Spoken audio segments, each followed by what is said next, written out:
Hey Susan, someone's calling.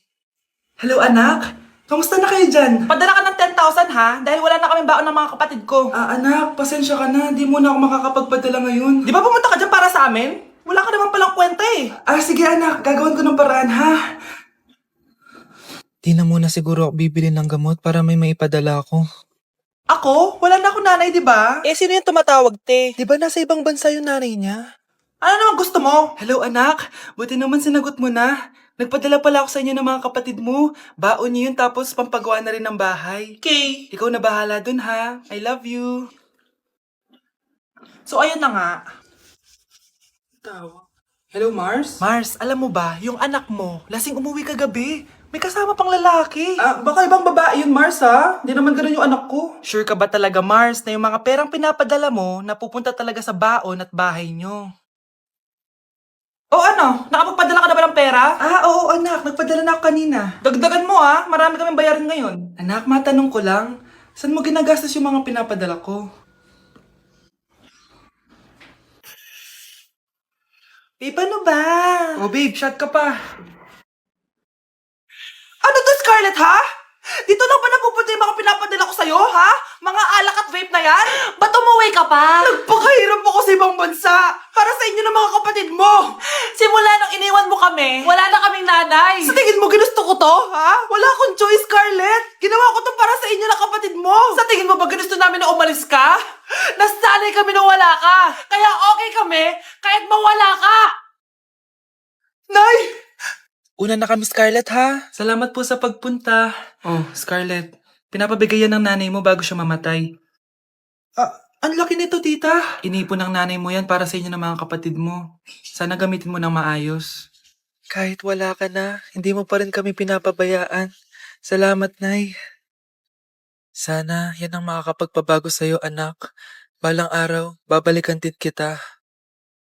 Dok, bakit ka meron neto, ha? Bakit may picture ka ng nawawala akong anak? Hindi mo ba talaga ako naaalala? Hindi. Sabihin mo sa akin, buhay pa ba ang anak ko? Umalis ka na. Marami pa akong gagawin. Buhay pa ba ang anak ko? Oo! Buhay na buhay ako! Ako ang anak mo na iniwan mo sa palengke dati! Nagtataka ka? Isa na akong trans ngayon. Alam mo, buti na lang may mabait at mayamang pamilyang kumukup sa akin. Kaya maganda yung naging buhay ko. Tignan mo, naging doktor pa ako. Kaya salamat sa'yo at iniwan mo ko. Anak, hinanap kita. Umasa ako na babalik ka. Hindi na importante yan. Ayaw na kita makita at hindi na kita kailangan. Kaya umalis ka na. Hello po. Kamusta po yung pasyente? Dok, si nanay naman yung nagkasakit. Kamusta na siya? Okay naman. Sa iba ko na lang siya ipapaasikaso, ha? Anak! Anak, please! Bakit anak tawag mo sa kanya, Nay? Sure ka ba na habang buhay ka magagalit sa nanay mo? Nakita ko results niya kanina. Anytime, pwede siya mawala. Magpapahangin lang ako. Nasaan na sila? Hello, nurse? Nasaan yung pasyente dito sa room 214? Anak? Ako ba hanap mo? Nay, akala ko may masamang nangyari na sa'yo. Anak? Hindi na kita iiwan. Good news! False alarm lang pala yung nakita namin result sa nanay mo. Ibig sabihin, magiging okay siya. Salamat naman. Nay, ayoko na mawala ka sa akin, ha? Yay! May ate na ako! Mga anak, ano natanggap ng regalo ngayong Pasko? Binigyan ako ng earphones, Nay! Bakit ganito yung binigay sa akin? Binigyan lang naman ako ng bagong iPhone! Ang daya naman! Bakit? Kasalanan ko bang mas mayaman yung ninang ko kesa sa inyo? May iPhone ka nga, Android naman yung lumilitaw. Che! Ikaw, Nay, anong natanggap mo? Sama ng loob. O ano, huwag niyo lang yung tanong kung ano natanggap ko. Halata naman, di ba? Ang babait ninyo, thank you. Ito, 100. Ang galing nyo. Ang malaki bigayan dun, Salamat po! Jingle bell, jingle bell, jingle... Oh, ito, 10 pesos. 10 pesos? Sa kanila 100? Bakit ganito lang yung akin? Di ba ikaw yung ex ng anak ko? Yung nanloko sa kanya? Salamat ka, binigyan pa kita. Sungit! Asim naman ng anak nyo. Bastos! A few moments later. Hi, Mars! Ay, ito na ba yung anak ko? Ang laki niya na pala. Ay, oo, Mari. May girlfriend na nga yan eh. Boyfriend po. Marunong din yan kumanta, Mari. Baka gusto mo marinig. Nay, ano ba yan? Talaga? Sige nga po, sampol. Kumanta ka na. Gusto ko nang bumitaw. Ayusin mo! Paano ka magkakapera niyan? Gusto ko nang bumitaw. How? Galing naman. Oh, eto, pamasko mo. Ay, akin na yun, Mare! Baka mawala pa niya yan! Burara pa naman yan! Ay, wait! Isasend ko na lang pala sa Shopee Pay ng inaanak ko. For sure, hindi niya mawawala yun doon. Super easy lang magpadala ng Shopee Pay ang PAW. Just go to your profile, click Send Money, and send ang PAW. Just enter the amount at kung ilan ang bibigyan nyo. Pwede pa kayo mamili kung anong design at kung anong gusto nyo sabihin. Kaya ikaw, Mare, send your pamasko na through Shopee Pay ang PAW. Ay, may Shopee Pay na pala. Sige, gagamitin ko yun. Thank you po, Ninang! Got you, inaanak! Okay, class, settle down. Ibibigay ko na yung mga exam nyo. Okay, get one and pass. Ma'am, sorry I'm late. Class, ano sabi ko kapag late na dumating? Hindi po mag-e-exam. Tama! So, bawal ka na mag-exam, Scarlett. Hi, ma'am! Nandito na ako. Medyo na-traffic eh. Oh, Jessica, buti nakahabol ka. Oh, eto, pinag-reserve ko to ng test paper. Mag-exam ka na. Thank you, ma'am. Lo, ang unfair. Bakit si Jessica pwede mag-exam kahit late? Iba kasi si Cheska, hindi mo siya kagaya. Okay, class. Nagets niyo ba yung lesson?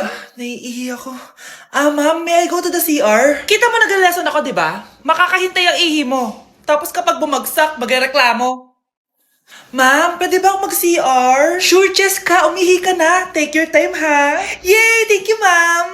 Ma'am, may favoritism ka. Kapag si Cheska, pwede. Ano ba meron sa kanya? Basta. Pwede ba? Huwag kang bastos. Nag-discuss ako, di ba? Okay, class. Next topic. Okay, class. Ang bagong top 1 dito sa klase ay si Cheska. Ha? Ma'am, paano siya naging top 1? Ako yung pinakamataas na grade sa aming dalawa. May mga special grades kasi siya at wala ka nun. Anong special grades?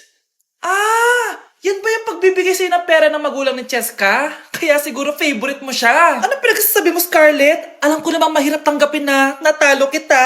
Hindi ka patitigil, Scarlett, ha? Gusto mo dalhin kita sa principal's office? Sige, punta tayo sa principal's office. Ipapakita ko lang tong chat nyo ng magulang ni Cheska. Ito ebidensya, oh. Nagbigay sila ng 100,000 sa'yo. Burahin mo yan! Humanda kayong dalawa sa akin.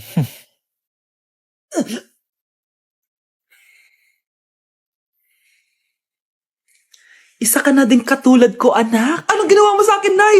Kakaiba yung nararamdaman ko. Gusto mo malaman ang totoo, di ba? Isa akong diwata mula sa mundo ng Encantasia. At isa sa kapangyarihan ko ay ang manipulahin ang picture na nasa cellphone mo. Bakit di mo lang sinabi sa akin, Nay? Dahil ngayon ang tamang panahon, anak. At nasa katawan mo na ang kapangyarihan na para sa'yo. Pero, paano ko malalaman kung ano yung kapangyarihan ko? Ikaw ang tutuklas niyan, anak. Ano kaya magiging kapangyarihan ko? Baka nagiging invisible ako.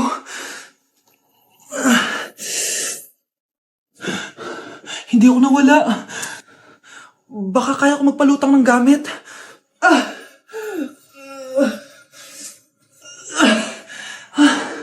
Hindi lumutang. Ang hirap naman neto. Baka kaya ko tumagos sa pintuan. Aray. Natatay ako.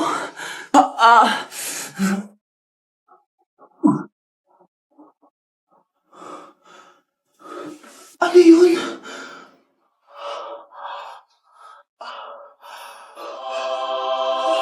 Ito ba yung kapangyarihan ko? Tumain ng ginto? Nay, alam ko na yung kapangyarihan ko. Tumatay ako ng ginto. Anak, uminom ka na maraming pampatae para yumaman na tayo. Talino mo talaga, Nay. Wow! Gising na siya! Ang pala mo nandito sa bahay. Nay, wag ngayon please. Alam mo, bilib din ako sa'yo eh. Wala na nga tayong makain, nagpabuntis ka pa. Buti pa yung anak ni Rosa, pag-aaral ay natupag. Nakakawalang gana. Yan, umalis ka. Diyan ka magaling. Kasalanan mo to. Sinira mo yung future ko. Ate, please, tigilan mo yan. Walang kasalanan yung bata. Hindi! Dahil dito, galit sa akin si nanay. Kaya dapat mawala na to. Ate, wag! Ate! Anak, kain ka na. Nay? Sorry anak ha sa mga sinabi ko. Hayaan mo, babawi ako sa'yo ha. Thank you, Nay.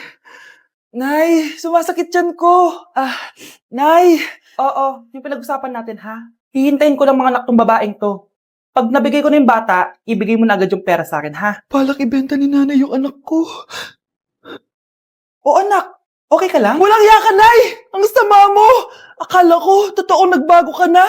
Pera pa rin pala yung nasa utak mo. Abay, bakit? Wala ka nang pakinabang dito. At least yung anak mo, mapapakinabangan ko. Wala ka namang papakain dyan eh. Napakasama mo!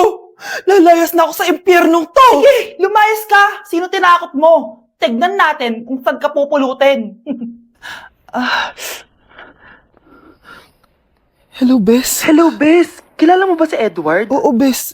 Siya yung ama ng dinadala ko. Mayaman pala sila, Bes. Gusto kanyang makita kasi gusto niyang panagutan yung baby mo. Talaga? Oo, Bes. Ito na yun, Bes. Bes, hindi mo na kailangan magtiis na nanay mo. Hindi pwedeng anak ko lang ang makikinabang sa yaman ng lalaking yun. Dapat ako din.